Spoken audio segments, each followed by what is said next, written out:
ஆம்பள புள்ள வேணும்னு வேண்டி பெத்த புள்ள தவறான ஊசியால் இறந்த மகன் குறித்து கலங்கிய அனிதா குப்பசாமி. வாங்க என்ன தகவல்னு இந்த வீடியோல முழுமையாக பார்த்து தெரிஞ்சுக்கலாம். அதுக்கு முன்னாடி நம்ம சேனலை சப்ஸ்கிரைப் பண்ணாதவங்க சப்ஸ்கிரைப் பண்ணிக்கோங்க. பெல் பட்டன் சிம்பல் அமைக்கி நம்ம சேனலோட நோட்டிபிகேஷனை எனபிள் பண்ணிக்கோங்க. நாங்க போடுற வீடியோ உங்களுக்கு உடனுக்குடனே வந்து சேரும். பாடகர் குப்புசாமியுடைய மனைவி அனிதா குப்புசாமி பார்த்தீங்கன்னா கண்ணீர் விட்டு கூறியிருக்கும் தகவல் தான் இணையதளத்தில் அதிகமாக வைரலாகி வருது. வாங்க என்ன தகவல்னு தெரிஞ்சுக்கலாம். மருத்துவர்கள் தன் மகன் இறந்து குறித்து முதன்முறையாக அனிதா குப்புசாமி கண்ணீர் விட்டு கூறியிருக்கும் தகவல் சோசியல் மீடியாவில் வைரலாகி வருகிறது. இந்திய நாட்டுப்புற பாடகர் மற்றும் திரைப்பட பின்னணி பாடகராக வலம் வருபவர் தான் புஷ்பவனம் குப்புசாமி. அனிதா இருவருமே தன்னுடைய நாட்டுப்புற இசையின் மூலம் ஒட்டுமொத்த நாட்டுப்புற மக்களின் மனதையும் கவர்ந்தார். அது மட்டுமில்லாமல் புஷ்பவனம் குப்புசாமி தன் இசை திறமைக்காக தமிழக அரசின் கலைமாமணி விருதும் பெற்றிருக்கிறார். மேலும் சென்னை பல்கலைக்கழகத்தில் பயின்ற போது இவர்கள் இருவருமே இணைந்து பல்வேறு போட்டிகளிலும் கச்சேரிகளிலும் ஒன்றாக பாடினார்கள். அப்போதுதான் இருவருக்கும் காதல் மலர்ந்தது. இருவருமே திருமணம் செய்து கொண்டாங்க. அதன் பின்பு குப்புசாமி அனிதா தம்பதியினருக்கு சினிமா, மேடை நிகழ்ச்சியில், டிவி நிகழ்ச்சியில் என பல இடங்களில் பாடியிருக்காங்க. அதோடு இவர்கள் இந்தியாவில் மட்டுமில்லாமல் உலக அளவிற்கு நிறைய இசை கச்சேரிகளையும் நடத்தி வராங்க. இவர்கள் இருவருமே தங்கள் பாடல்களின் வழியாக விழிப்புணர்வை ஏற்படுத்தி வராங்க.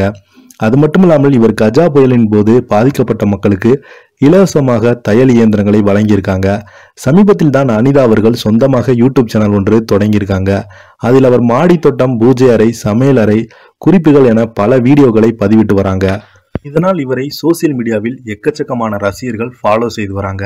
மேலும் இவர்கள் பல்லவி, மேகா என்ற 2 மகள்கள் இருப்பது அனைவரும் அறிந்த ஒன்றுதான். அதில் மூத்த மகனின் பெயர் பல்லவி. இவங்க 2வது பல் மருத்துவராக பணிபுரிகிறாங்க. 2வது மகள் மேகா. கடந்த ஆண்டுதான் பல்லவிக்கு ஐடி நிபுணர் கௌதம் ராஜேந்திர பிரசாத்துக்கும் திருமணம் நடந்தது. இந்த திருமணத்தில் பல பிரபலங்கள் கலந்து கொண்டு வாழ்த்துக்கள் தெரிவித்திருந்தாங்க. இந்த நிலையில தன்னுடைய மகன் இறந்தது குறித்து அனிதா குப்புசாமி அளித்திருக்கும் அதிர்ச்சி தகவல் தற்போது சோசியல் மீடியாவில் வைரலாகி வருகிறது. குப்புசாமி, அனிதா இருவருமே 2 மகள்கள் இருப்பதும் அனைவருக்கும் தெரிந்தது. ஆனால் இவர்களின் மகன் குறித்து யாருக்குமே தெரியாது.